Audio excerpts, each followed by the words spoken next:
మన రక్షకుడు మనందరి ఆరాధ్య దైవమైన ప్రభువైన యేసు క్రీస్తు నామములో మీ అందరికీ వందనాలు, శుభాభివందనాలు. ఎలా ఉన్నారు అందరూ? బాగున్నారు కదా? Super duper. అయితే ప్రభు మన మీదున్న మెండైన కృప బట్టి నిన్న వచ్చిన భూకంపం నుంచి మనందరినీ ఆ కృపగల దేవుడు తప్పించినందుకు ఒకసారి అందరూ హల్లెలూయా చెప్తాం. హల్లెలూయా. Praise the lord.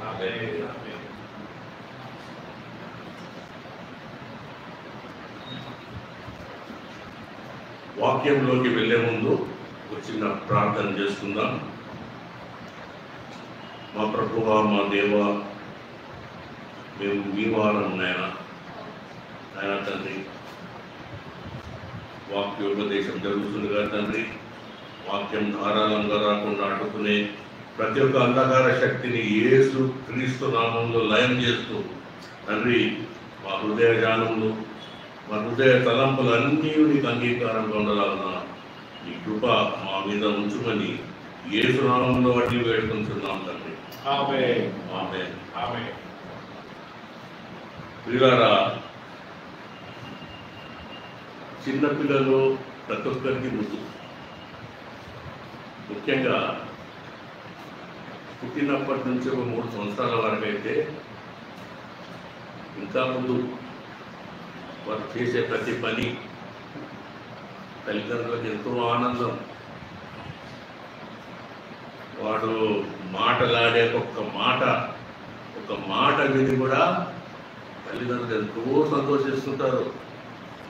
అమ్మ అమ్మ అన్నడం అన్నవరంగా తల్లి ఎంత ఖుషి అయిపోతుంది. అక్కడ ఇక్కడ తీసుకెళ్తుంది పిల్లగాన్ని.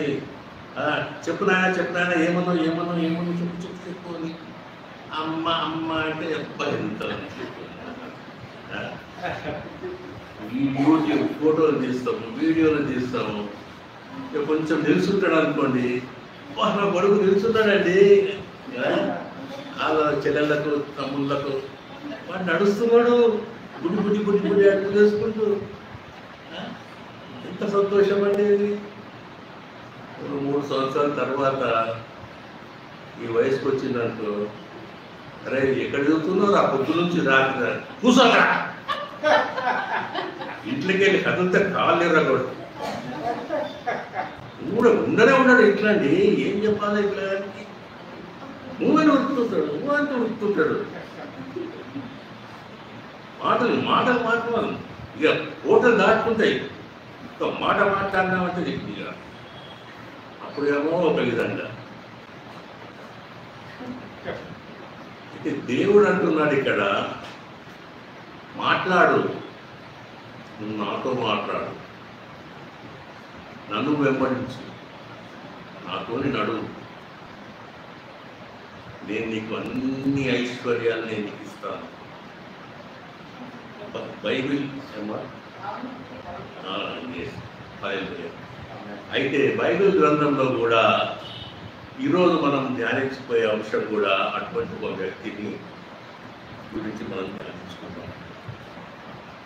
ఆ వ్యక్తి బహు కొద్ది సమయమే బైబిల్లో కనబడతాడు, కానీ ఒక గొప్ప ఆత్మీయ సత్యాన్ని మనకు నేర్పి ఒక సంఘానికి ముంగుర్తు, అంటే ఒక మాదిరిగా ఆయన నిలిచి ఉన్నాడు.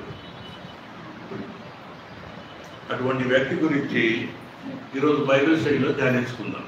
బైబిల్ స్టడీ అంటేనే మనము కొన్ని తెలియని విషయాలు తెలుసుకుంటే బాగుంటుంది. బైబిల్లో ఎంతోమంది భక్తులు ఉన్నారు. వారందరి గురించి తెలుసుకోవాలంటే చాలా కష్టం. అయితే ఒక్కొక్కటిగా పోయిన బైబిల్ స్టడీలో మనం నేర్చుకున్నట్టు ఎవరి గురించి? ఉజ్జియా గురించి నేర్చుకున్నాం. అలాగే ఈరోజు కూడా ఒక భక్తుని గురించి మనము నేర్చుకుందాం. ఆ భక్తుని పేరు హానోకు. చెప్పండి ఒకసారి, ఏం పేరు? హానోకు.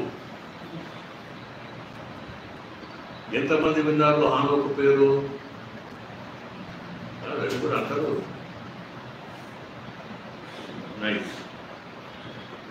అయితే బైబిల్లో ఎంతమంది హానోకులు ఉన్నారు? అది మనకు కొంచెం చెప్పండి పటాయించారు. మన దేవుడు దీన్ని బట్టి చెప్పేస్తారు ఉండాలి. ఓకే, ఇద్దరు మరేమన్నారు? ఇంకెవరన్నా? ఇద్దరు, నువ్వు కూడా ఇద్దరే. వెరీ గుడ్, చాలా బాగా చెప్పారు, కానీ తప్పు చెప్పారు. బైబిల్లో నలుగురు హానోకు మనకు కనబడతారు. 4.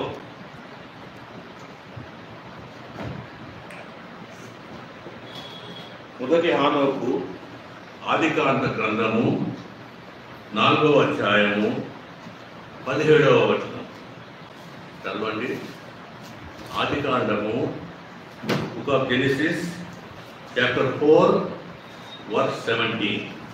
కయీను తన భార్యను కూడినప్పుడు ఆమె గర్భవతి అయి హానోకును కన్నె. చాలా, ఇది మొదటి హానోకు. ఆదికాండంలో మనం చూస్తాము కయ్యూను కొడుకు. కయ్యూను ఎవరు?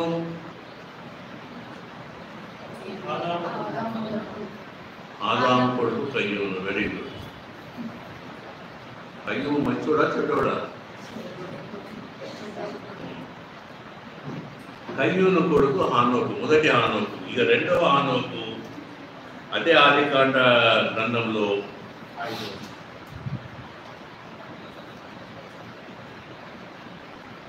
5:18 ఈరోజు మనము ఆరాధించబోయే మన హీరో హానోకు. చదవండి. హేరోదు 162 బ్రతికి హానోకును కన్నె. ఏ రోజు కుమారుడైన హానోకు. ఇక్కడ కయ్యూను కొడుకు ఒక హానోకు, ఏ రోజు కొడుకు ఒక హానోకు. ఎంతమంది అయినామా? ఇద్దరైనా. ఇక మూడవ హానోకు ఆదికాండ గ్రంథము 25వ అధ్యాయము 4వ వచనం. ఆదికాండ గ్రంథము 25:4.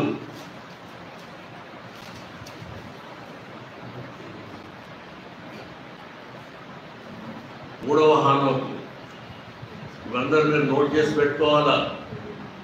జీకే క్వశ్చన్ ఎప్పుడన్నా వస్తుంది. ప్రశ్న అడిగినప్పుడు నాకు తెలియదండి, సారీ అండి, ఇద్దరే అండి, ఈ జవాబులు చెప్పద్దు. 25:4.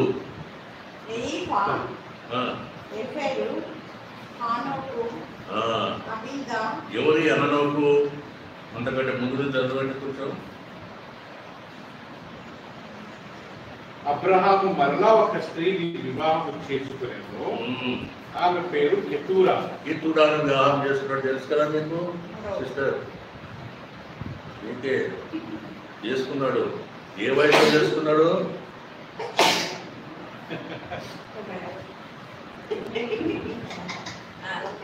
ఏ వయసులో అబ్రహాం పెళ్లి చేసుకున్నాడండి?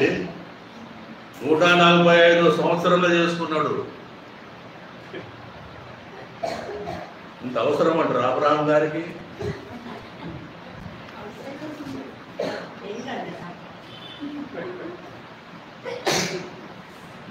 విశ్వాసానికి తండ్రి మరి. కెతురాకు పుట్టిన కొడుకు పేరు మిద్యాను. ఆ మిద్యాను సంతానమే హాను. ఎన్నో హానోకు అయింది ఇప్పుడు? మూడవ హానోకు. ఇక నాలుగవ హానోకు 46:9.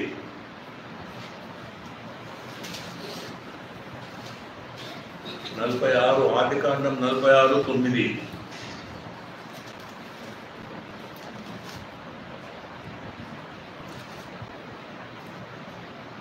యాకోబు జ్యేష్ఠ కుమారుడు రూబేను. రూబేను కుమారులైన హానోకు. చాలండి. రూబేను కుమారుడైన హానోకు. ఇది ఎన్నో హానోకు? ఓకే. హానోకు గురించి మన బైబిల్ గ్రంథంలో చాలా క్లుప్తంగా రాసి పెట్టింది. ఆల్మోస్ట్ 9 వచనాలు మాత్రమే బైబిల్లో మనకు కనబడతాయి. ఓన్లీ 9 వచనాలు. ఈ ఆదికాండ గ్రంథము మనము 5వ అధ్యాయము 5వ అధ్యాయము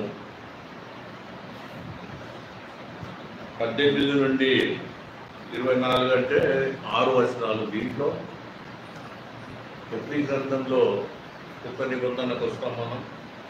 కొత్త నిబంధన గ్రంథం ఎబ్రిలో 2 వచనాలు, 6, 2, 8. లూకా 3:37 ఒకసారి హానోకు అని రాయబడుతుంది యేసుక్రీస్తు వంశావళిలో. 9 యూదా గ్రంథంలో ఒకసారి 14-15లో ఆయన గురించి రాయబడుతుంది. 9, 10, 11 వచనాలు ఈరోజు మనము ధ్యానించుకుందాం. అంటే ఎక్కువ వివరణ లేదు ఆ హానోకు గురించి, అయినా పరిశుద్ధాత్మ దేవుడు నడిపించిన కొలది మనము దీన్ని కొంచెం ఎక్స్ప్లోర్ చేసుకుంటూ వెళ్తాం.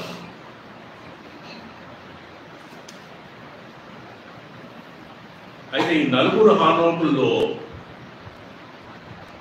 మనం ఆరాధించే, ఈరోజు ధ్యానించే హానోకు ఏరోదు కుమారుడైన హానోకు. ఆదాముకు 2 కుమారులు పుడతారు కదా, హేబేలు, కయ్యూను. హేబేలు చనిపోతాడు. కయ్యూను సంతానము 7వ సంతానము కయ్యూనుకి లెమెకు ఆయన పేరు. మళ్ళీ ఆదాము ఒక కొడుకు పుడతాడు కయ్యూను తర్వాత, హేబేలు తర్వాత. అతని పేరు సేతు. సేతుకు పుట్టిన 7వ సంతానము హానోకు. అంటే లెమెకు, హానోకు సమకాలీనికులు. There are contemporaries.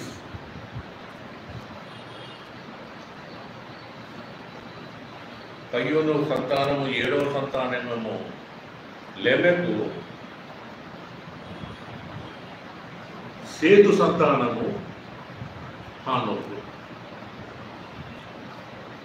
అయితే ఈ హానోకు గారు, మనము ధ్యానించవలసిన ఈ హానోకు గారు మనకు కొత్త నిబంధనలు కనబడతారు, పాత నిబంధనలో కనబడతారు.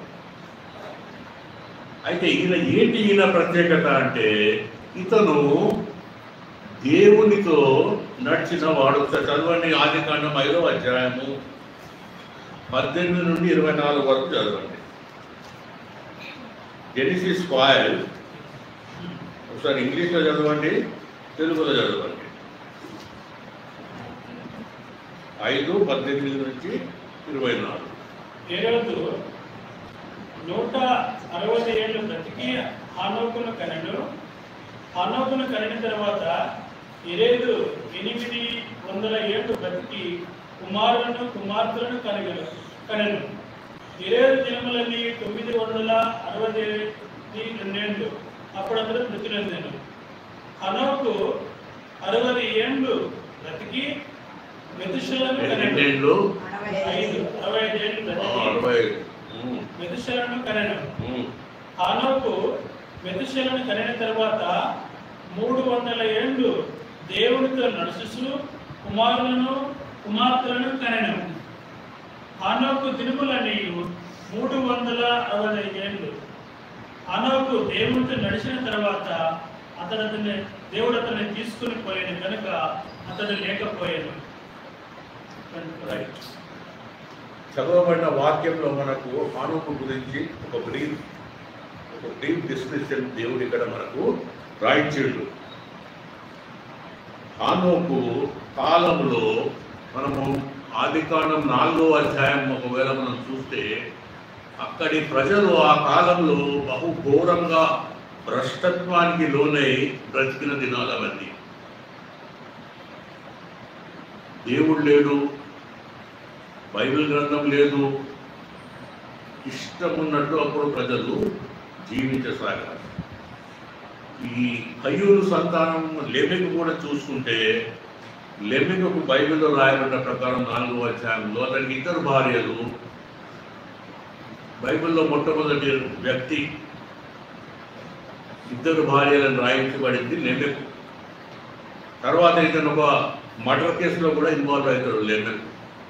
ఒక వ్యక్తిని మర్డర్ చేసి వచ్చి ఒక పాటగా పద్యంగా పాడతాడు తన భార్య ముందట. అయితే సేతు సంతానము, దేవుడు సేతు అంటే అనుగ్రహింపబడినవాడు. ఆ సంతానంలో నుంచి హానోకు వచ్చాడు. పిల్లరా, హానోకు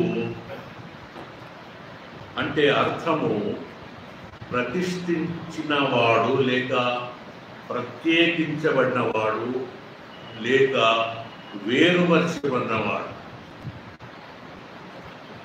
చెప్పండి, హానోకు అర్థము ప్రతిష్ఠించినవాడు. ప్రతిష్ఠ అంటే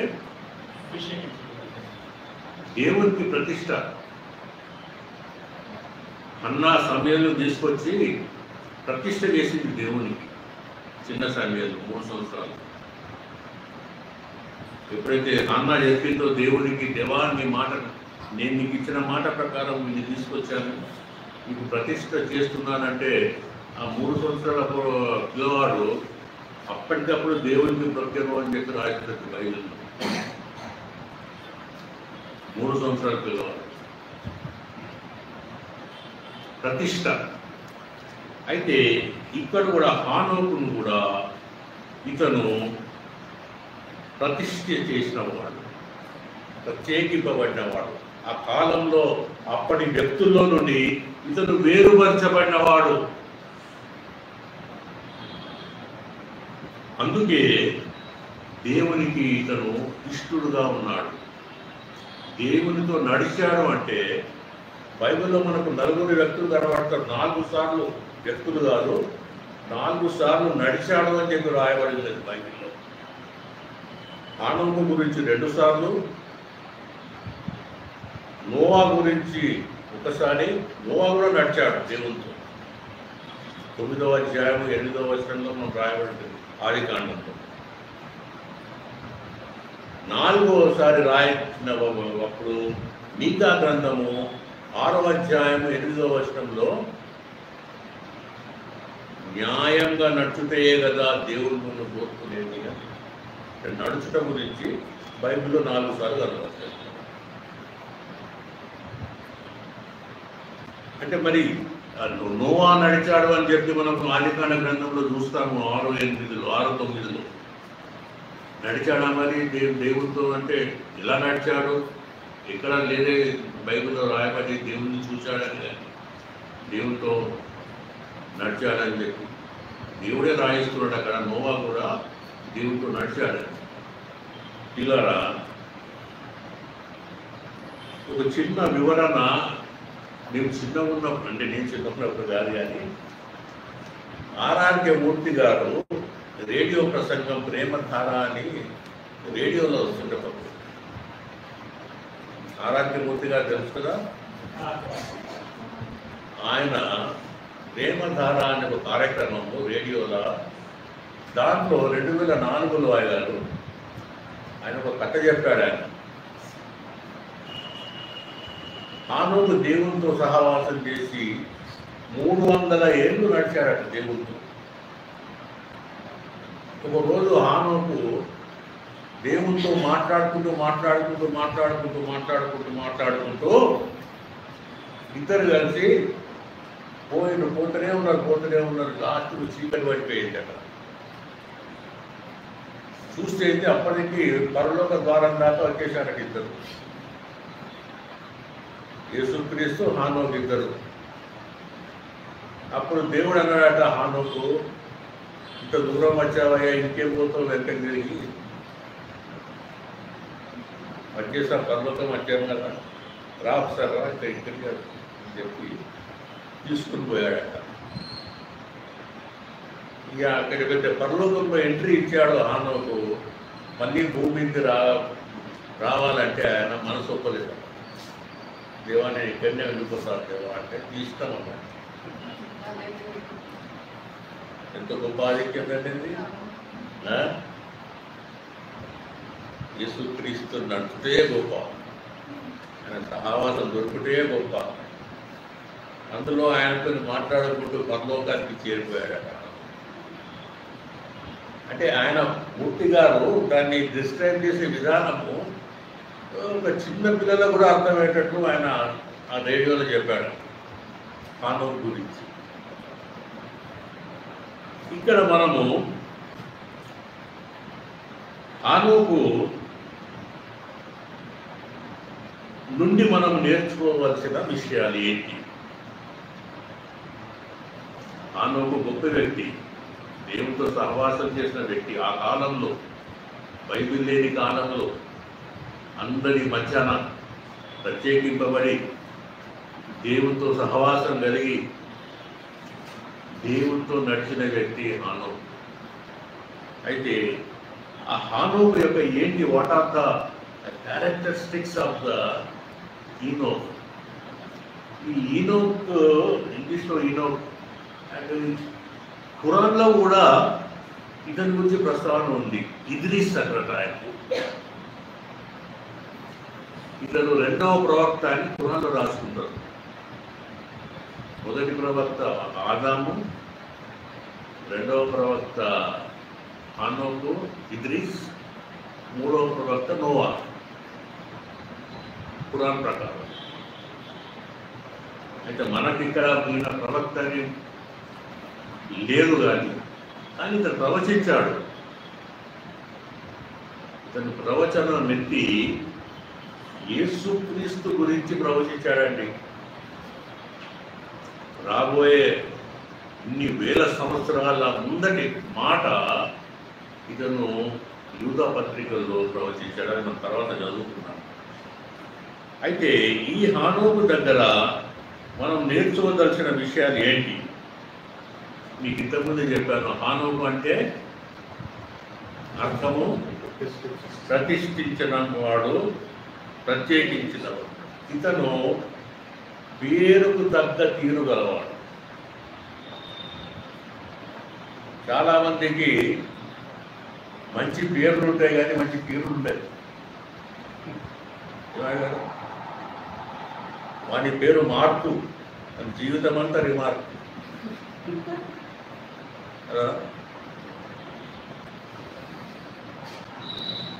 మా క్లాస్ ఒక అమ్మాయి సమాధానం ఎప్పుడు గొడవ పడుతుంది. అదే చూడండి,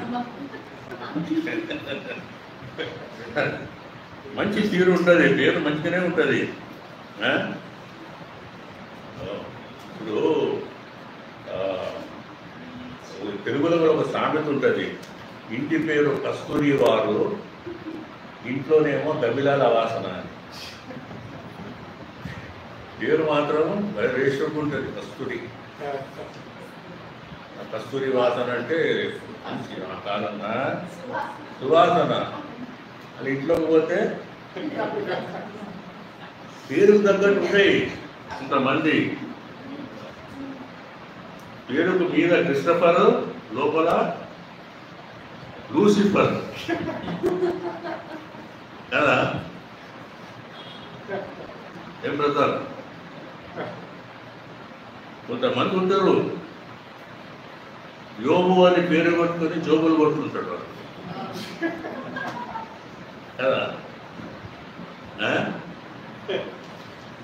గాబ్రియల్ అని పేరు పెట్టుకొని గాడిలా బ్రతుకుంటాడు.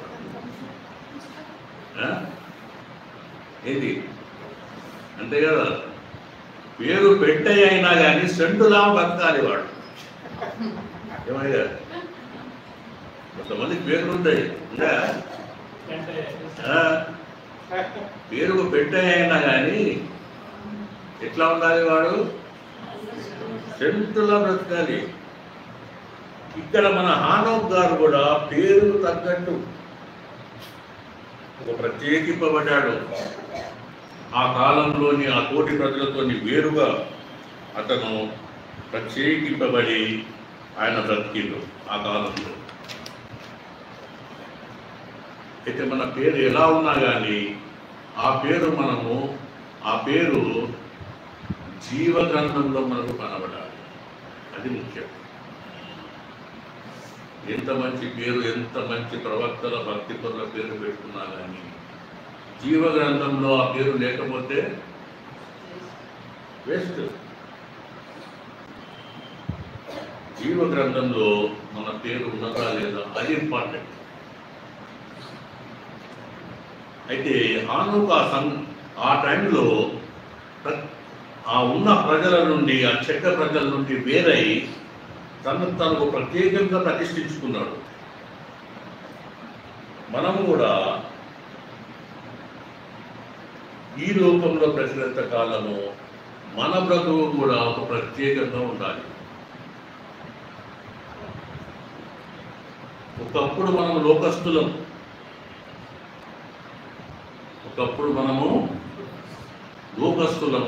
ఇప్పుడు సంఘస్థులం. ఒకప్పుడు మనము ధన్యులము, అన్యులము, ఇప్పుడు ధన్యులము. మనము దేవుణ్ణి నమ్ముకున్న తర్వాత మన తీరులో మార్పు అనేది ఉండాలి. మార్పు అంటే మారు మనసేది ఉండాలి. ఆ మారు మనసు లేకపోతే కొంతమందికి మారు మనసు ఉండదు, మాయ మనసు ఉంటుంది.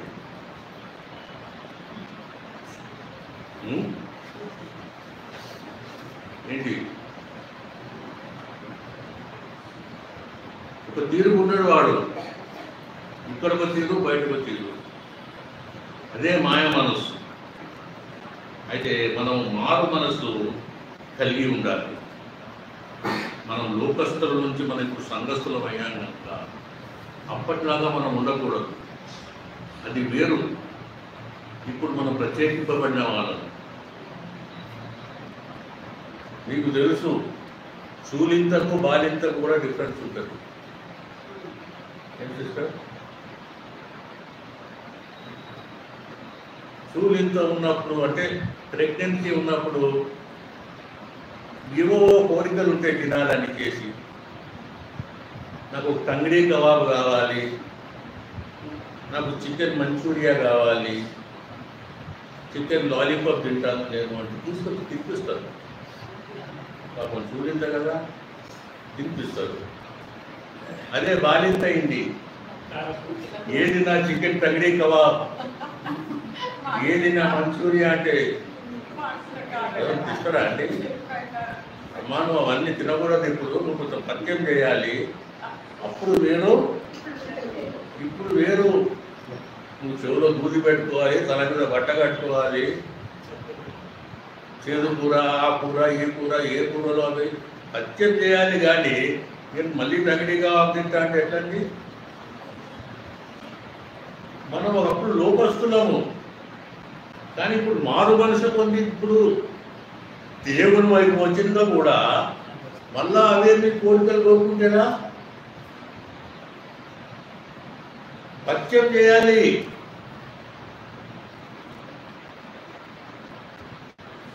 అప్పుడే దేవుడు మిమ్మల్ని ఇష్టపడతాడు. ప్రభులోకి రాకముందు మనము చేశామన్ను, అప్పుడు మనం చీకటి సంబంధం. ప్రభులోకి వచ్చాక వెలుగు సంబంధం. మనం ఆశ్చర్యకరమైన వెలుగులోనికి దేవుడు మనం నడిపించిండు. అంటే మన జీవితంలో మార్పు రావాలి. ఇప్పుడు మీ అందరికీ తెలుసు, సముద్రం నుంచి ఉప్పు తీస్తాం మనం. సముద్రం నుంచి ఉప్పు వేరైనాక సముద్రంలో ఉన్నంతసేపు దాని రంగే వేరే ఉంటుంది. సముద్రం నుంచి అది వేరైనాక దాని రంగు వేరైపోతుంది, దాని రుచి వేరైపోతుంది. స్ఫటికం వల్ల తెల్లగా అవుతుంది ఉప్పు. సముద్రం నుంచి దిగిన నల్లగా ఉంటుంది. సముద్రం నుంచి వేరైంది అది ఉప్పు. అలాగే మనం కూడా ఎప్పుడైతే దేవుళ్ళలోకి వస్తామో మన చీకటి సంబంధమైన ఆ జీవితాన్ని మనం వేరు చేసుకోవాలి. మనము వెలుగులోనికి రావాలి. 2 కొరింథీ 5వ అధ్యాయము 17వ వచనం ఒకసారి చూడండి. 2 కొరింథీ 5వ అధ్యాయము 17.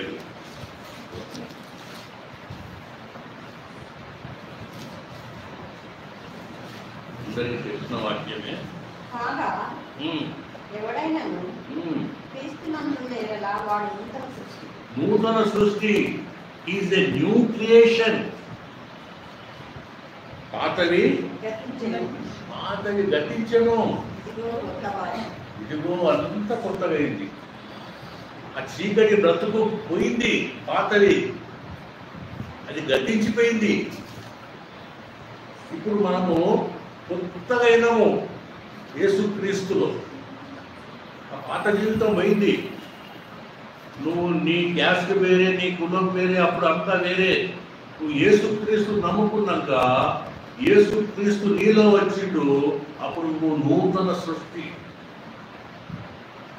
ఒక చిన్న పిల్లగాని లాగా నీ సృష్టి మనస్తత్వం అవుతుంది.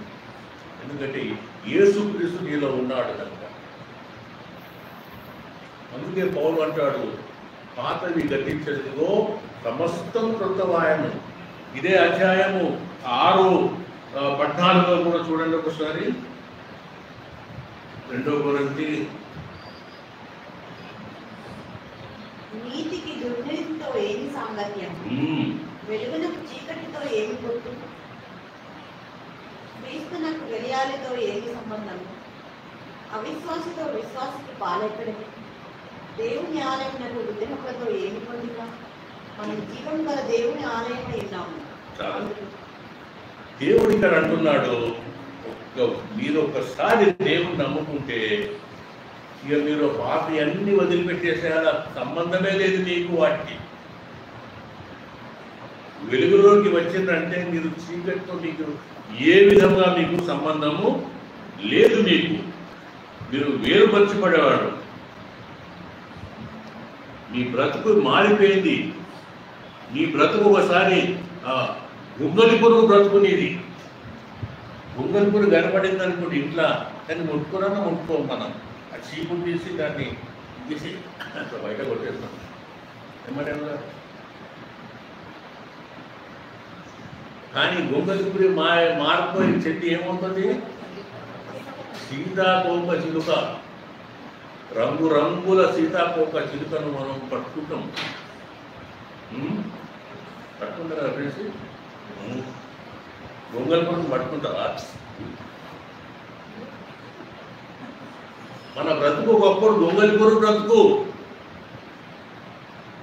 కానీ ఇప్పుడు మనము యేసుక్రీస్తులోనికి వచ్చిన తర్వాత మన బ్రతుకు సీతాకోక చిలుకలాగా అయిపోయింది మన బ్రతుకు.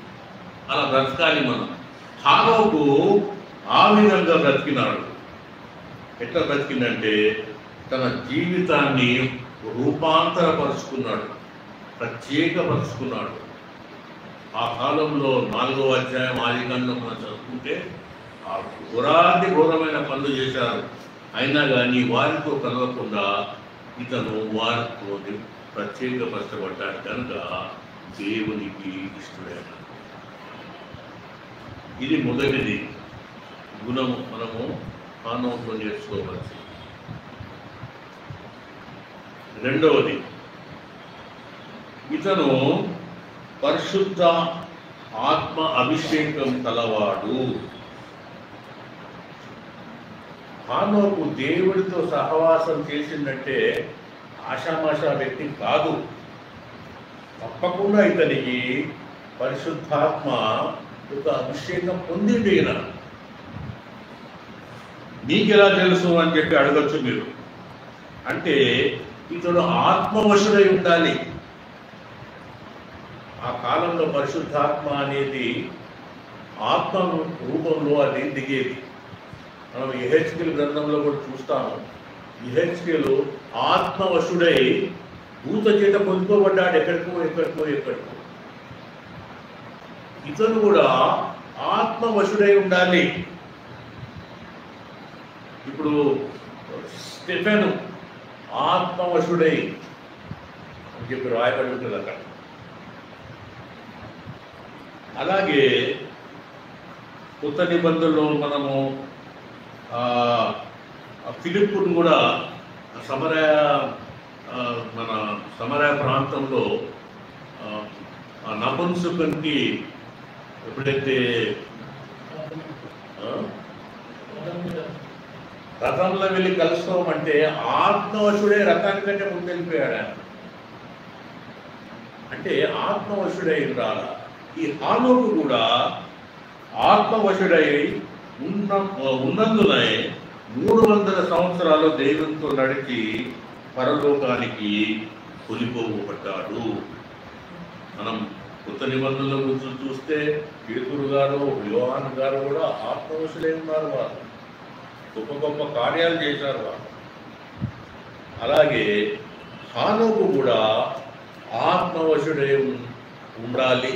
అప్పుడే దేవునితో సహవాసం చేసే ఆ గొప్ప కృప హానోకు కలిగింది.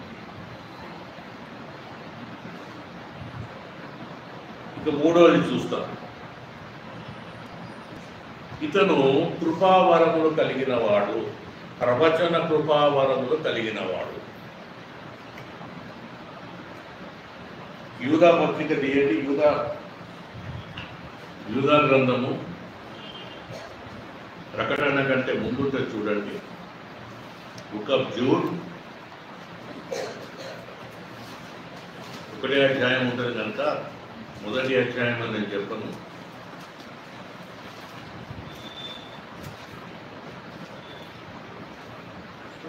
చదవండి 14-15. ఆదాము మొదలుకొని 7వ వాడైన హానోకు కూడా వీరిని గూర్చి ప్రవచించి ఇట్లనెను. వీరిని గూర్చి అంటే అక్కడ ఉన్న ఆ తోటి ప్రజలను వారితో ప్రవచించాడిన. ప్రవచన అంటే ప్రవక్త చేసేది ప్రవచన. ఏం ప్రవచించాడినా చదవండి. వీరిని గూర్చి ప్రవచించి ఇట్లనెను. ఇదిగో అందరికి నీ తీర్పు తీర్చినప్పుడు వారిలో భక్తిహీనులందరూ భక్తిహీనంగా చేసిన వారి భక్తిహీన క్రియలన్నింటిని గూర్చి భక్తిహీనులైన పాపులు తనకు విరోధంగా చెప్పిన కఠినమైన మాటలన్నింటిని గూర్చి వారిని ఒప్పించుటకు ప్రభువు తన వేవేల పరిశుద్ధుల పరివారంతో వచ్చింది. చాలండి. ఇక్కడ యేసుక్రీస్తు యొక్క 2వ రాకడ గురించి చెప్తున్నాడు. ఇక్కడ ప్రవచిస్తున్నాడండి. ఎన్ని సంవత్సరాల ముందటండి. ఆదాము కాలంలో ఆదామిక బ్రతికే ఉన్నాడు ఇతను. ఎందుకంటే ఆదాము 900 సంవత్సరాలు బ్రతికిండు. ఇతను ఆదాము నుంచి 700 సంవత్సరాలు 7వ తరం వాడు.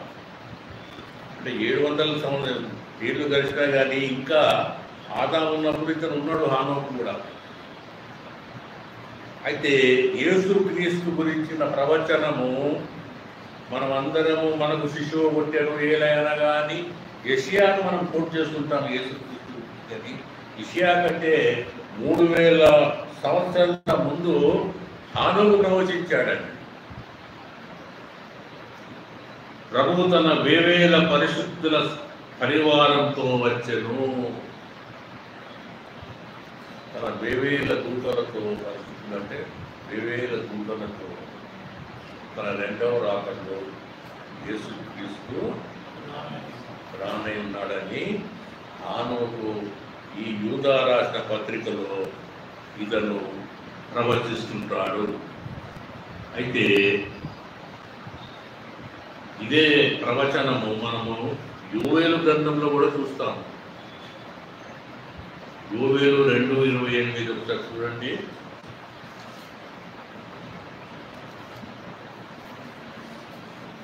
హోషియా తర్వాత యోవేలు చూడండి. 752 పేజ్ నంబర్ 752 753. అదే 752 చదవండి. 2:28.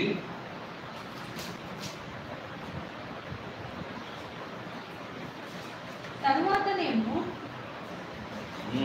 సర్వ సర్వజనుల మీద నా ఆత్మను కుమ్మరించు. మీ కుమారులను మీ కుమార్తెలను ప్రవచనములు చెప్పుదురు. ప్రవచనాలు చెప్పుదురు.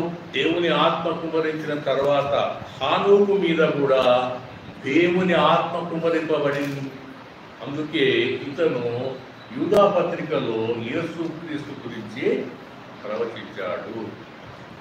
ఇప్పుడు అర్థమైంది కదా హానోకు మీద దేవుని ఆత్మ ఉన్నదని.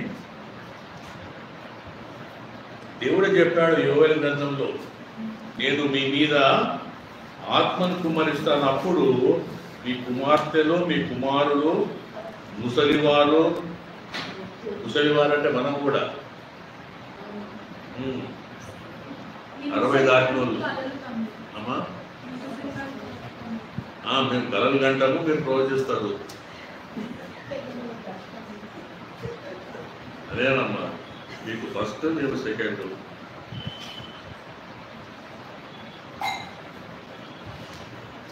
అయితే హానోకు కూడా ఆత్మవశుడై ఈ వరాలు కలిగి ఉన్నాడు. 2వ తిమోతి 1:14 చూడండి ఒకసారి.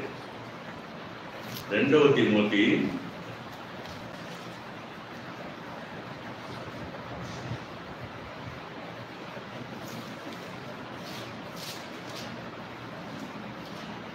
మీకు అప్పగించబడిన మంచి పదార్థమును మనలో నివసించు పరిశుద్ధాత్మ వలన కాపాడు. పరిశుద్ధాత్మ వలన మనలో నివసించు మంచితనాన్ని పరిశుద్ధాత్మ కాపాడుతుంటది.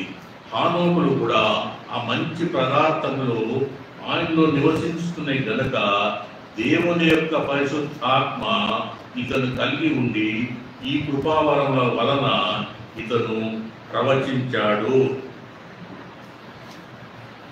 పిల్లరా, 1 కొరింథీ 13:2 కూడా ఈ మాటలు రాయబడి ఉంటుంది. చూడండి, 1 కొరింథీ 13:2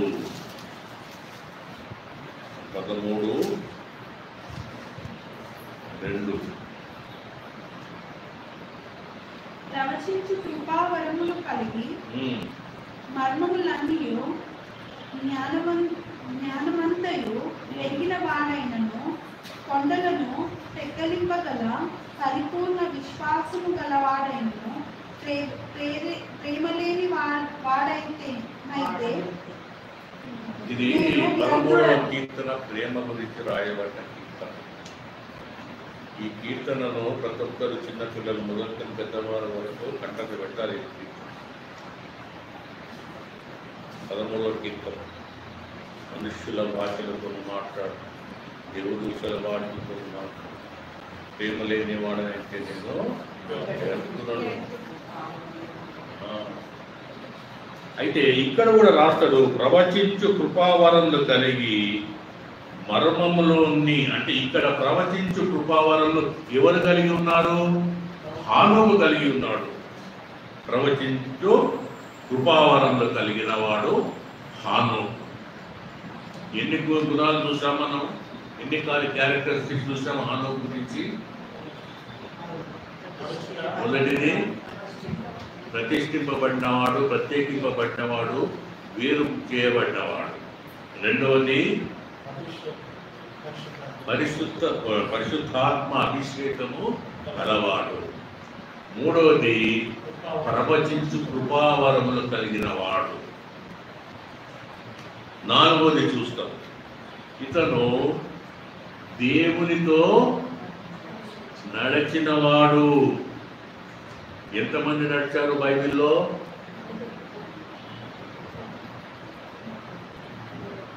ఎంతమంది దేవునితో నడిచారు?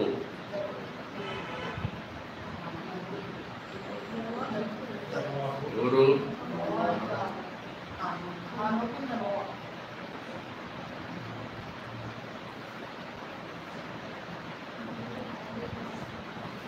దేవుని వద్దకు ప్రాణాలతోనే కొనుబడి పోయిన వారు ఎంతమంది? ఎవరు?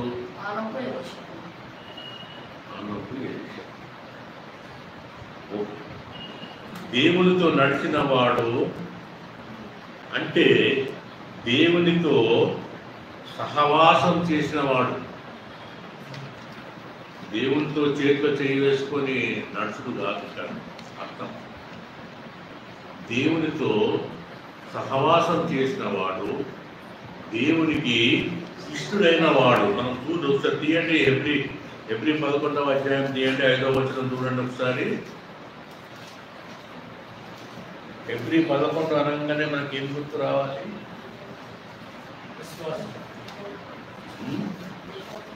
విశ్వాస వీరుల జాబితా, ద లిస్ట్ ఆఫ్. ఆనోకు మరణమును చూడకున్నట్లు కొనుక్కోబడెను. అతడు కొనుక్కోబడక ముందు దేవునికి ఇష్టడై ఉండెను. దేవునికి ఇష్టడై ఉండెను. సాక్ష్యం పొందాను. ఆ సాక్ష్యం పొందిండు ఆయన. ఏం సాక్ష్యం పొందిండు? మనకు దేవునికి ఇష్టడైనట్టు సాక్ష్యం పొందిండు. మనం హెబ్రీ ఇదే నెక్స్ట్ అధ్యాయం 12వ అధ్యాయం 1వ వచనంలో కూడా ఈ మాటను మనం చూస్తాము. ఏమని రాసింది అక్కడ? ఇంత గొప్ప సాక్షి సమూహం మేఘము వలె మనలను ఆవరించుందటండి. సాక్ష్యం కలిగి ఉండాలి మన జీవితంలో. We should have a testimony. మనం చనిపోయాక ధవల సింహాసనం ముందు మనం ఎప్పుడైతే హాజరవుతామో దేవుడు అడుగుతాడు, ఏంటి నీ సాక్ష్యం ఏంటి అంటే అక్కడ దిగ్గముఖం వేస్తే లాభం లేదు. సాక్ష్యమా? అవునండి, సాక్ష్యం చెప్పండి. What is your testimony? దేవా నేను ఇది చేశాను, దేవా నేను ఇది చేశాను, ఈ కార్యాలు చేశాను, ఈ కార్యాలు చేశాను, ఈ మంచి పని చేశాను, ఇన్ని దాన ధర్మాలు చేశాను, ఇంతమందిని నీ తట్టు దింపాను, ఇన్ని ఆత్మలను రక్షించాను అని దేవునికి నువ్వు సాక్ష్యం చెప్పాలి. కీర్తన పుస్తకంలో ఒక పాట ఉంటుంది, బహుశా చెప్తున్నా. వట్టి చేతులతో నిన్ను దర్శించుట తగున, ఒక్క ఆత్మ కూడా రక్షింపగా దేవుని ముందరికి వట్టి చేతులతో పోతే ఏం సాక్ష్యం ఉంటుంది? కనీసం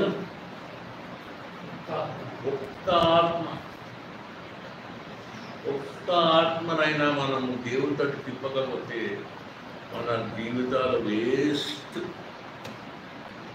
నా జీవితం వేస్ట్. ఏం ప్రయోజనం లేదు. ఎన్ని ప్రవచించు కృపావరణలు కలిగినా, ఎంత మంచిగా ప్రసంగాలు చేసినా దేవుని వైపు ఒక్క ఆత్మ కూడా నేను తిప్పకపోతే, అందుకే భక్తుడు అంటాడు, వట్టి చేతులతో దేవుని ముందు పోతావా? నీ సాక్ష్యం లేది అంటే ఏమి సాక్ష్యం లేదు దేవా. తిన్నా పన్నా ఇదే నా సాక్ష్యం. ఎట్లా ఏ ముఖం పెట్టుకుని దేవుణ్ణి మనం ఫేస్ చేస్తాం? బ్రతికున్నప్పుడే ఇవన్నీ ఆలోచించాలి. కాఫీలో పోయినాక పెట్టిన తర్వాత ఏం లాభం లేదు.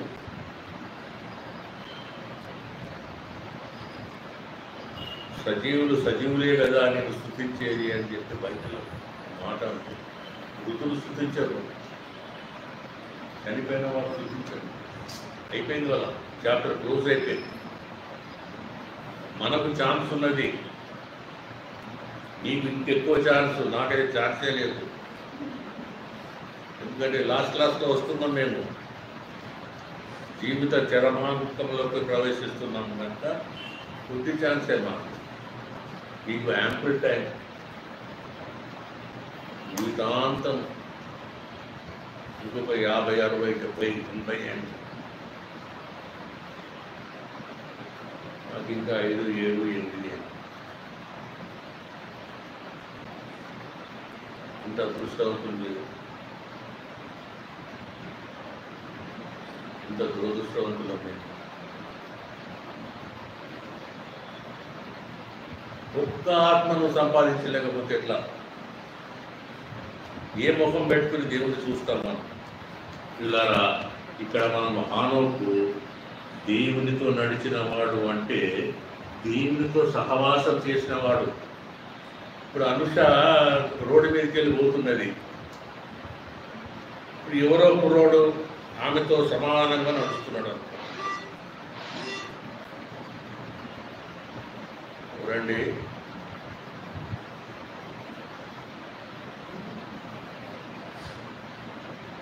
చెప్పబోతున్నాను డిస్టర్బ్. నడుచుకుంటా రోడ్డు మీద పోతుంది, ఇంటికి పోతుంటే ఎవరో నడుచుకుంటా పోతున్నారు పక్కనే. అప్పుడు అనుష ఏం చేస్తుంది? కాస్త స్పీడ్ పెంచుతుంది, లేదా కొంచెం స్లో అయిపోయి ఆగిపోతుంది. లెట్ హిమ్ పాస్ అన్న. అన్లెస్ ఈమె కదా ఆయన తెలుసుంటే, సపోజ్ రోహితే వస్తున్నాడు అనుకోండి, ఆమె ఆగిపోతుందా, వస్తుందా? కలిసి నడుస్తుంటారు. ఎందుకంటే ఇక్కడ అదే ఉంది. ఇక్కడ సహవాసం అంటే సమ్మతి ఉండాలి. సమ్మతి లేకుండా కూడి నడుపురా అని బైబిల్లో ఒక ప్రశ్న ఉంటుంది. ఆమోసు 3:3 ఇవ్వండి. ఆమోసు 3:3లో అంటారు, దేవుడు అంటాడు, సమ్మతి లేకుండా కలిసి నడవరు. ఇవాళ భార్యాభర్తల్లో కూడా సమ్మతి లేదండి. సమ్మతింపకుండా ఆ, ఇద్దరు కూడి నడుతురా చాలండి. సమ్మతి ఉండాలా. భార్య భర్తతో గొడవ పడింది అనుకో, బయటకు వెళ్తే వాడు ముందు పోతుంటాడు, ఎదురు వస్తుంటాడు. కూడి నడవరు. లేదంటే ఈయన బస్సు వెళ్ళిపోను, ఆయన బస్సు వెళ్ళిపోను చూసుకుంటారు. ఎందుకంటే ఇద్దరు గొడవ పడ్డారు, మాట్లాడుకోలేరు. రాత్రి ఎడముఖం పెడముఖం. దేవునితో నువ్వు ఎడముఖం పెడముఖం ఉంటే దేవుడు నీతో నడుస్తాడా? దేవునితో నువ్వు సహవాసం చేయాలంటే దేవుడికి ఇష్టడై ఉండాలి. హానోకు దేవుడు ఇష్టడై ఉన్నాడు అని చెప్పి రాసింది ఇక్కడ. ఎందుకంటే హానోకులో విశ్వాసం ఉన్నది కనుక దేవుడికి ఇష్టడైండు. సమ్మతి లేకుండా కూడి నడవరు. దేవుడితో సమ్మతి ఉండాలి. ఏం ప్రతాప్?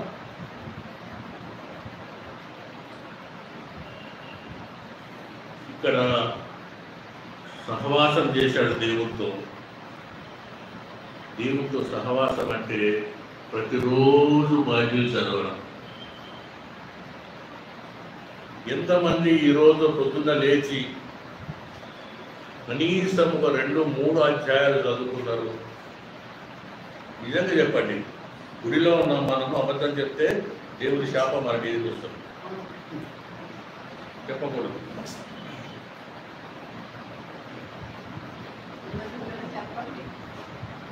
చదువుకోవాలా. దేవునితో సహవాసం అంటే రోజు బైబిల్ చదవాలి. ప్రతి ఆదివారం సహవాసం చేయాలి సంఘస్థులతో. ఇది దేవునితో నడుచుట.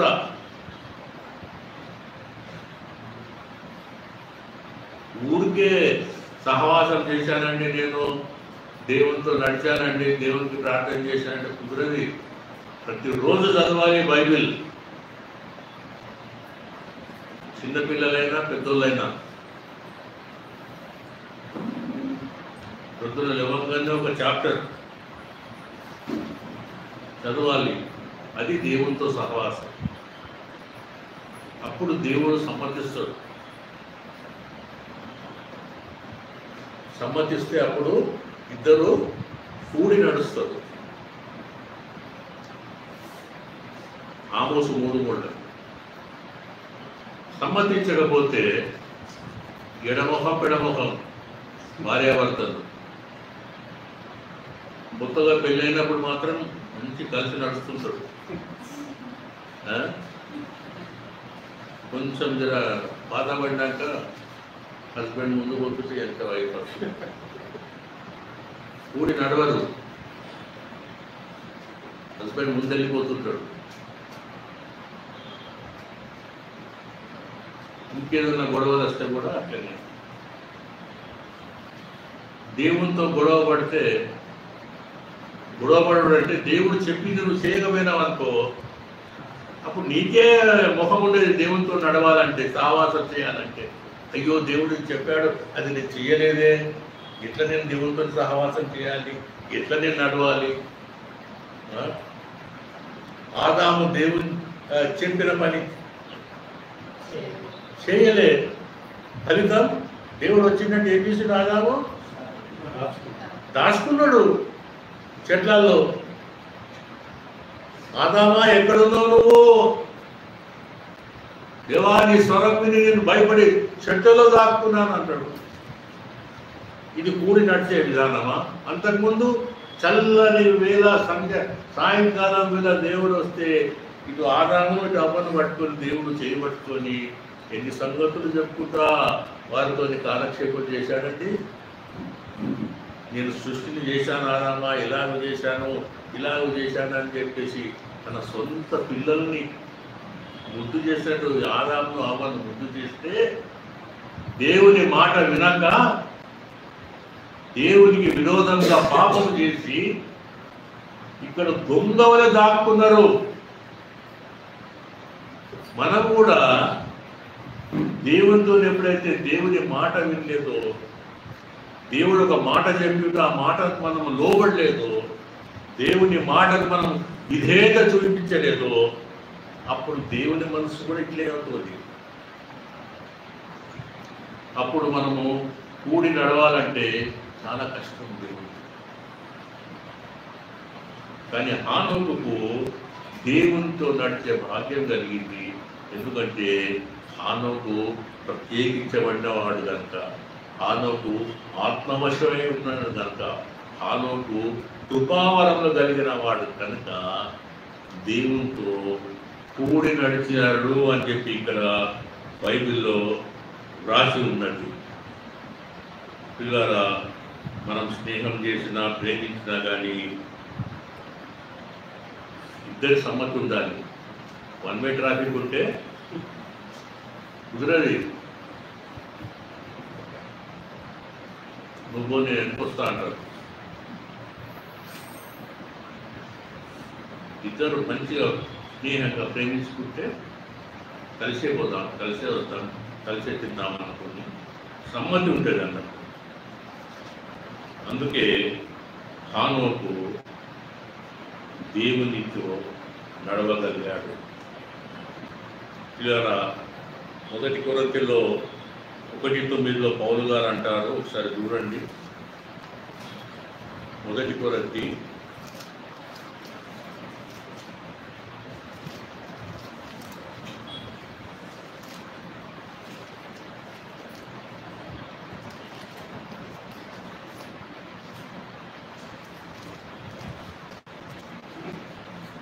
1 కొరింథీ 1 అధ్యాయము 9వ వచనం. మన ప్రభువైన యేసుక్రీస్తును తన కుమారుని సహవాసమునకు మిమ్మును పిలిచిన దేవుడు నమ్మదగినవాడు. ఇక్కడ దేవుడు పిలుస్తున్నాడు, ఈ సహవాసం చెయ్యండిరా బాబు. ఎవరితోని? తన కుమారుడైన యేసుక్రీస్తుతోని. మనము సహవాసం మాత్రం చేస్తలేము దేవునితో. మనం ఎవరితోని సహవాసం చేస్తున్నాము? విరోధితోని సహవాసం చేస్తున్నాము. దేవునికి విరోధంగా చేసే వారితోని మనం సహవాసం చేస్తున్నాము. చీకట్లో ఉన్న వారితో సహవాసం చేస్తున్నాము. మనం వెలుగు సంబంధులమయ్యా, చీకటితోని మీకు పొత్తేంటి అని చెప్పి 6:14 2 కొరింథీయులు చదివాము ఉంటుంది. అయినా కానీ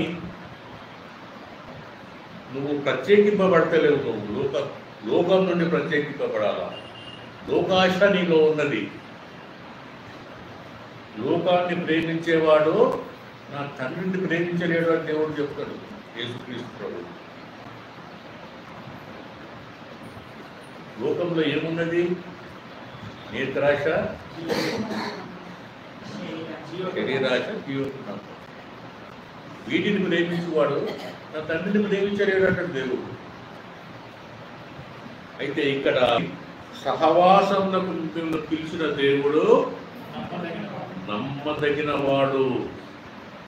అయితే మనము దేవుడు నమ్మదగిన వాడు. మనం అందుకు సిద్ధంగా ఉన్నామా? మన ఉద్దేశం ఏంటి?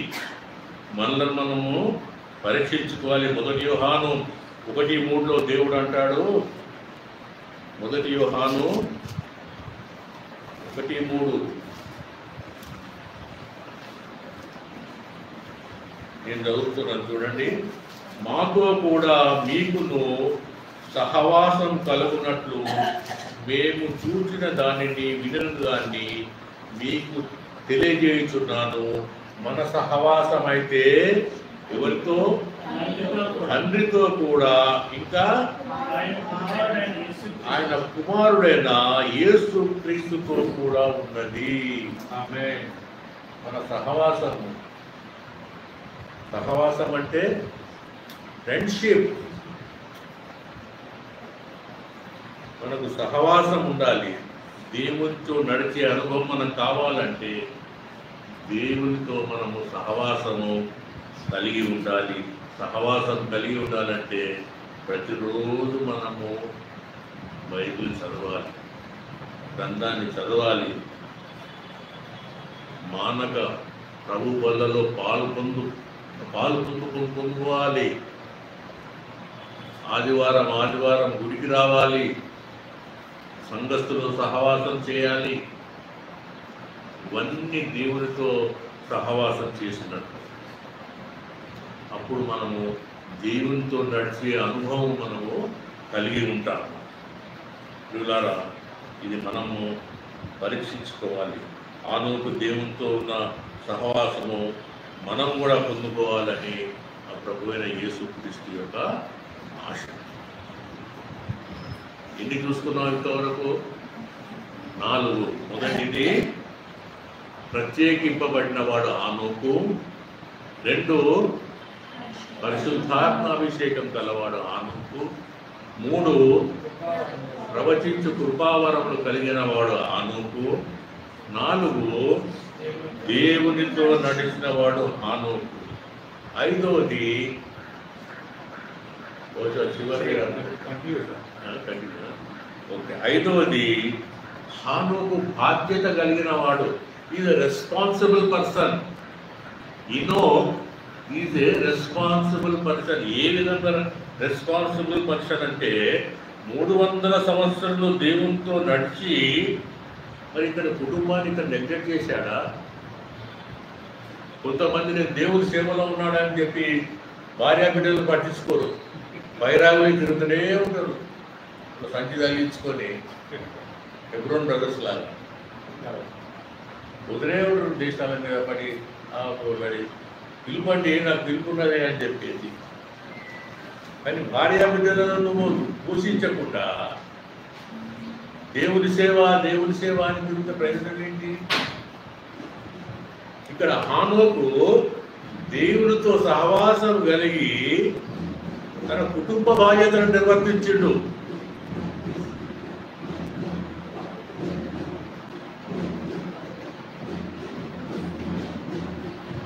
తన కుటుంబ బాధ్యతలను నిర్వర్తించాడు. ఇక్కడ 5:22 స్పష్టంగా చెప్పబడ్డది.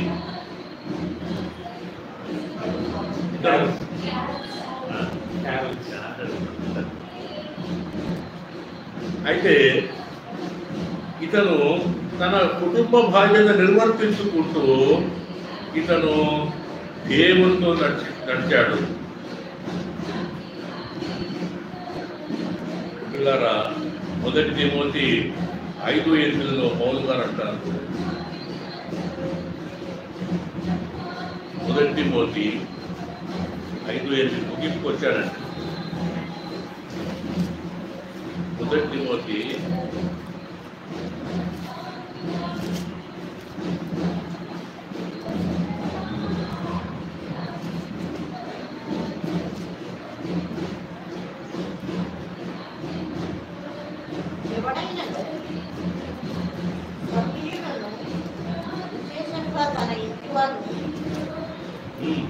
సంరక్షింపకపోయిన ఎడల వాడు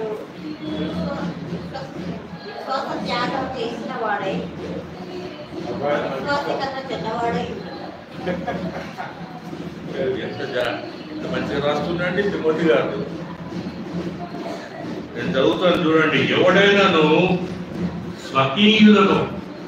స్వకీయులు అంటే తన వారిని, తన భార్యను, తన బిడ్డల్ని, విశేషంగా తన ఇంటి వారిని సంరక్షింపక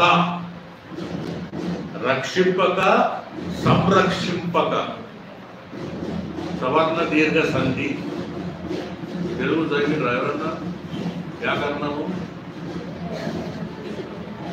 దాంట్లో సందులు ఉంటాయి. దాంట్లో తెలుగు చదవాలా? It's a good language. మనం తెలుగుని నెగ్లెక్ట్ చేస్తుంటాము. తెలుగు దేలయన్న దేశంపు తెలుగుని తెలుగు వాడరే భాషాడి. అన్ని భాషల కంటే తెలుగు భాష లెస్స. శ్రీకృష్ణదేవరాయలు రాసిన ఇది ఆ కాలంలో. లెస్స అంటే గుడ్. ఇక్కడ దేవుని వాక్యం ఏమంటుందంటే, వాడు విశ్వాస త్యాగం చేసిన వాడై అవిశ్వాసి కంటే చెడ్డవాడట. వాడు అవిశ్వాసి కంటే చెడ్డవాడంటే వాటి భవిష్యత్తు అర్థం చేసుకోండి. ఎవరిని గురించి చెప్తున్నాడు ఇక్కడ దేవుడు? తన స్వకీయులను, తన ఇంటి వారిని ఎవడైతే నెగ్లెక్ట్ చేస్తాడో, దేవుని పేరు చెప్పుకొని బైరాగులలో కలిసి తిరుగుతూ ఉంటారు చూడండి. వాళ్ళు పిల్లలను పట్టించుకోడు. దేవుడు దేవుడు దేవుడు దేవుడు అనుకుంటా తిరుగుతూ ఉంటే వారి గురించి దేవుడు చెప్తున్నాడు. వాని అంత బద్మాష్ ఇంకోటి లేడు. అంటే నా భాషలో చెప్తున్నాను, దేవుని భాషలో అవిశ్రాంతి కంటే చెడ్డవాడు వాడు. ఇక్కడ నువ్వు దేవుని సేవ చేయాలి. నీ ఫ్యామిలీని, నీ కుటుంబీకులను, నీ స్వకీయాలను కూడా నీవు సంరక్షించాలి అని దేవుని అర్థం. హానోకు అదే పని చేశాడు. 300 సంవత్సరాలు దేవునితో నడిచాడు. అయినా కానీ తన కుటుంబాన్ని తను నెగ్లెక్ట్ చేయలేదు. తన భార్య పిల్లల్ని నెగ్లెక్ట్ చేయలేదు.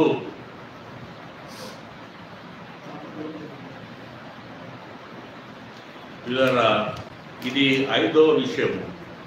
కొంతమంది మన క్యాథలిక్స్ లాగా ఎక్కువ ఉంటుందిలేండి. మేము పెళ్లి చేసుకోమండి, మేము దేవుళ్ళలోకి వచ్చాము, పెళ్లి చేసుకోమని ఏదేదో చెప్తుంటారు. దానికి సాకులు. మా జీవితం దేవునికి అంకితము, దేవుడేమో చూసుకుంటాడు అని సేవలో ఉన్నానని చెప్పేసి వారు ఈ విధంగా చెప్తే, అది ఇక్కడ హానోకు గురించి మనం చదివిన వాక్యంలో 5:22 ఆదికాండంలో అతడు కుమారులను కుమార్తెలను కన్నాడు. సంసారం సాగించట ఆయన. దేవుడు ఏనాడు అభ్యంతరం చెప్పలేదు. ఏమయ్యా హానోకు, నువ్వు నాతో నడుచుకుంటా ఇవేం పనులు చేస్తున్నావు అనలే. ఏం అభ్యంతరం చెప్పలేదు దేవుడు. పిల్లారా, నీలో ఉన్న భక్తి, నీలో ఉన్న ప్రేమ, అది ఈ వాళ్ళ మీద నువ్వు ముందు చూపించాలి. తర్వాత నువ్వు వేరే వాళ్ళ మీద చూపించచ్చు. కొంతమంది ఎడతెగక ప్రార్థన చేస్తుంటారు, మోకాళ్ళ ప్రార్థన చేస్తుంటారు, కానీ కుటుంబీకులను పట్టించుకోరు. వాళ్ళని దూరం పెడుతుంటారు. పిల్లవానికి ఫీజు కట్టరా అంటే దేవుడే చూసుకుంటాడు అంటారు. ఉండరు కొంతమంది. నేను మోకాళ్ళు వేసాను, ప్రార్థనలో పెట్టాను లేస్తాడు. వాడు ప్రిన్సిపల్ తీసేస్తాడు స్కూల్లోకి వెళ్ళి.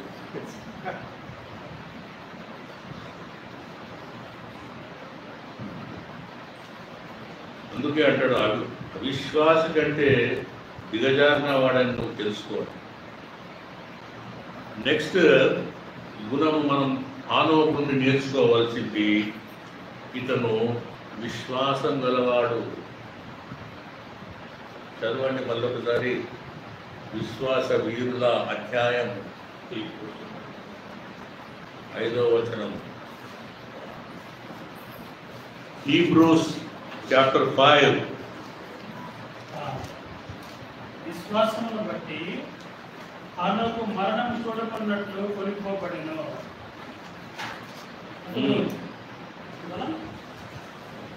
అతడు కొనిపోబడక మునుపు దేవునికి ఇష్టమైనది సాక్ష్యం పొందెను. కాగా దేవుడు అతన్ని కొనుక్కోపోయిన కనుక అతడు కనబడలేదు. విశ్వాసం లేకుండా దేవునికి ఇష్టమైనది అసాధ్యము. ఈ మాట అండి, సోలాన్న మాట అంటారు ఆ కాలంలో. విశ్వాసం లేకుండా దేవునికి ఇష్టడై అసాధ్యము. దేవుని మెందు నువ్వు విశ్వాసం కలిగి ఉండాలి. దేవుడు అనేవాడు ఉన్నాడు. అటువంటి విశ్వాసం లేకపోతే నువ్వు దేవునికి ఇష్టడై ఉండలేవు. అదే హెబ్రీ 11, 1, 2, 3 వచనాలు ఒకసారి చదవండి అమ్మా. స్టార్టింగ్. విశ్వాసం అన్నది నిరీక్షింపబడు వాని యొక్క నిజ స్వరూపమును ఆదృశ్యమైనది గుణవంతకు రుజువునై ఉన్నది. చాలమ్మా, ఇది విశ్వాసము చూస్తే కలిగే విశ్వాసం కాదు. అది అదృశ్యమైన వాటి గురించి నువ్వు అవి ఉన్నాయి అనుకుంటే విశ్వాసం. దేవుడు కనబడడు, గాలి కనబడది, కానీ గాలి ఉన్నది. గాలి లేకపోతే మనము ఇప్పుడు ఊరికి ఉత్తరానికి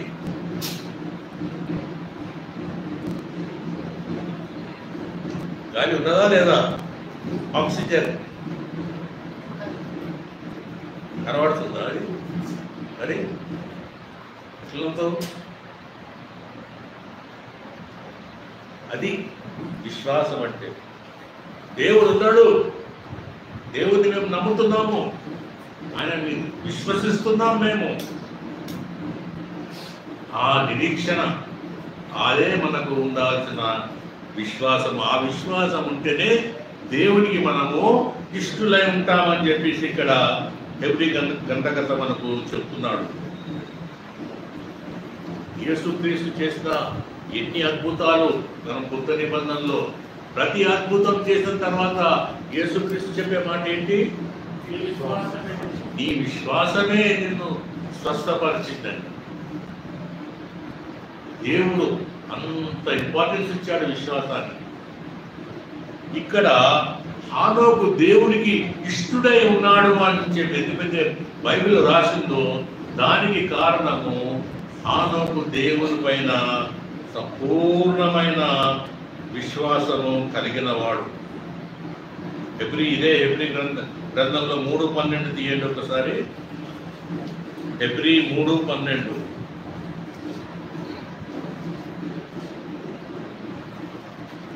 సహోదరులారా, జీవము గల దేవుని విడిచిపోవునట్టి విశ్వాసం లేని దుష్ట హృదయము మీలో ఎవరి ఎందైనను ఒకవేళ ఉండునేమో అని జాగ్రత్తగా చూసుకోండి. ఏమంటుండండి దేవుడు? మళ్ళొకసారి చదవండి. సహోదరులారా, జీవము గల దేవుణ్ణి విడిచిపోవునట్టి విశ్వాసం లేని దుష్ట హృదయం మీలో ఎవరి ఎందైనను ఉన్నదా? ఒకవేళ ఉండలేమో అని చూడండి. ముందు మీరు अपने अपने दिल में झांक कर देखो. మీ హృదయంలో తొంగి చూడండి. మీలో ఏ హృదయం ఉన్నది? దుష్ట హృదయం ఉన్నదా? ఏం దుష్ట హృదయం అంటే జీవము గల దేవుని విడిచిపోనట్టి విశ్వాసం లేని దుష్ట హృదయం అట. ఇంత చక్కని మాటలు రాస్తారండి ఈ హెబ్రీ గ్రంథకర్త. నాకు అర్థం కాదు కానీ దేవుణ్ణి విడిచిపెట్టే విశ్వాసం లేని దుష్ట హృదయం మీలో ఎవరికైనా ఉన్నదేమో అని జాగ్రత్తగా చూసుకోండి. అదే 15వ వచనం చూడండి, అదే అధ్యాయంలో ఏలయనగా ఆఖరి వచనము, ఆఖరి మాట 15వ వచనము. ఏలయనగా మొదటి నుండి మనకున్న దృఢ విశ్వాసము అంతం మట్టుకు గట్టిగా చేపట్టిన ఎడలనే క్రీస్తులో పాలివారమై ఉండును. మనం క్రీస్తులో పాలివారమై ఉండాలంటే అంతము వరకు ఏం చేయాలట? మనము మొట్టమొదట మనకున్న దృఢ విశ్వాసము అంతం వరకు గట్టిగా పట్టుకొని ఉండాల, విడవద్దు. ఇట్లాను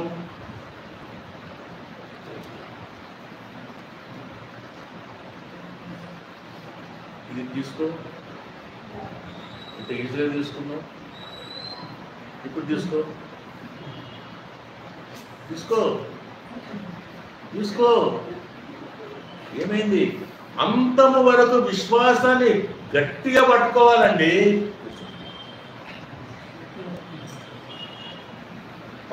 తీసుకోగానే విశ్వాసం వెళ్ళిపోతుంది కొంతమందికి. అట్లా ఉండకూడదు. ఇక్కడ అనే మాట అదే, అంతము మట్టుకు దృఢ విశ్వాసం కలిగి ఉండాలా. ఎవడు లాగినా కానీ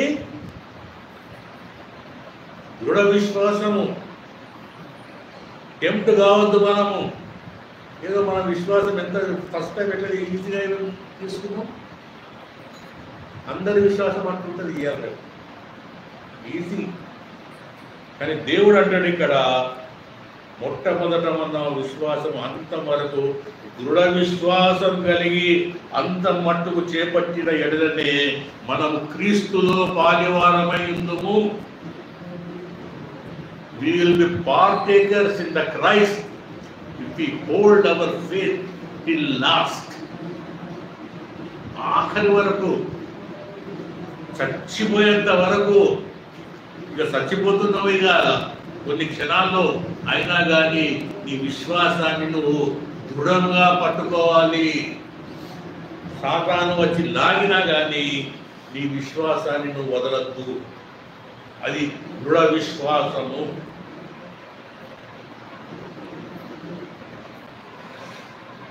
పిల్లరా, హానోకు కూడా ఇటువంటి విశ్వాసము కలవాడు. ఎన్ని అయినాయండి?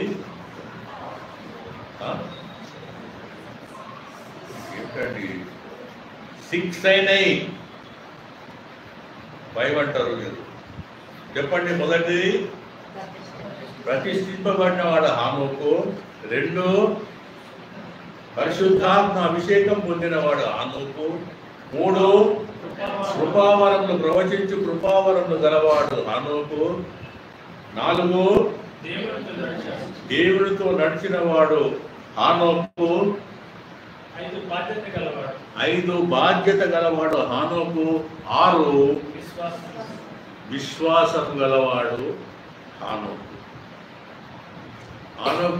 హానోకు గురించి చెప్పబడిన వాక్యాలు 9 వచనాలు ఉన్నాయి ఇక్కడ బైబిల్లో. కానీ మనం దాన్ని విశ్లేషించుకుంటూ పోతుంటే ఇంకా ఇంకా ఇంకా ఇంకా పెరుగుతుంది లిస్టు. పిల్లరా, మనం కూడా దేవునికి ఇష్టడనే సాక్ష్యం పొందాలి. కొన్ని సాక్ష్యం పొందుతాము. మనం మరణం చూడకుండా ఎత్తబడాలి. ఎలా? దేవుని 2వ రాకడలో. అది ఈరోజు రాత్రి కావచ్చు, రేపు కావచ్చు. రప్చర్, ఎత్తబడుట. చనిపోయిన వారు మొదట ఎత్తబడతారని చెప్పి వాక్యంలో ఉన్నది. సమాధులు తెరవబడతాయి. మన ప్రియులు, చనిపోయిన మన ప్రియులు మొదట లేచి వారు దేవుని దగ్గరికి చేరుతారు. ఆ తర్వాత ఒకవేళ మనము అదృష్టవంతులమైంది 2వ రాకల్లో మనము సజీవులుగా ఉన్నామంటే మనము ఎత్తబడతాము. ఒకవేళ మన పనులు మన క్రియలు మంచివైతే,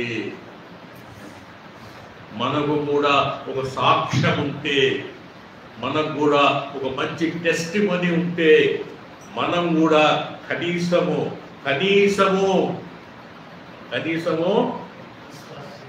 ఒక్క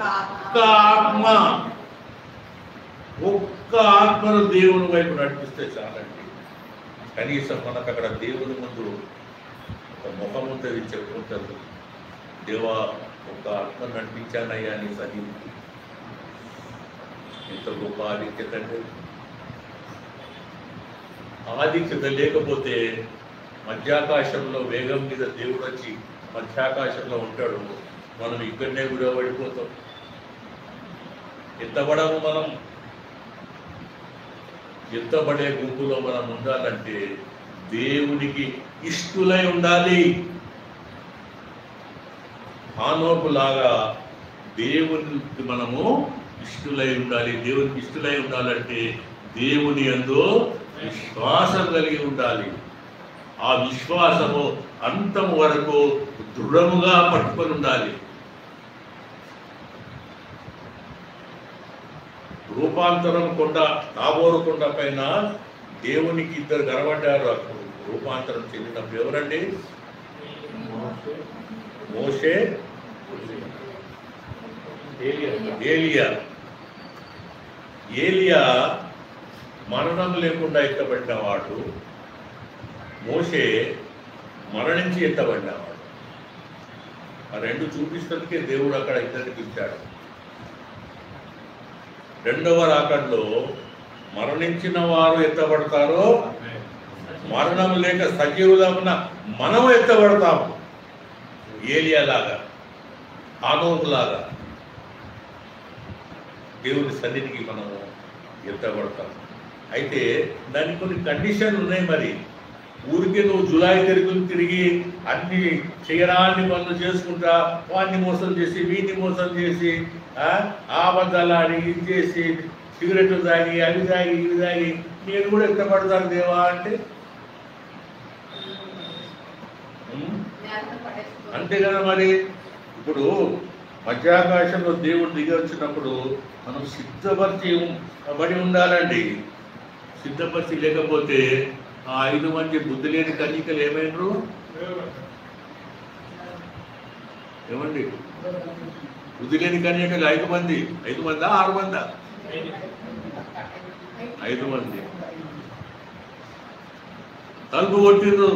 అయ్యా తలుపు తండ్రి పెళ్లి కుమారుడు గారు, మేమండి కన్యకలమండి, మీరెవరో నాకు తెలియదు పొండి.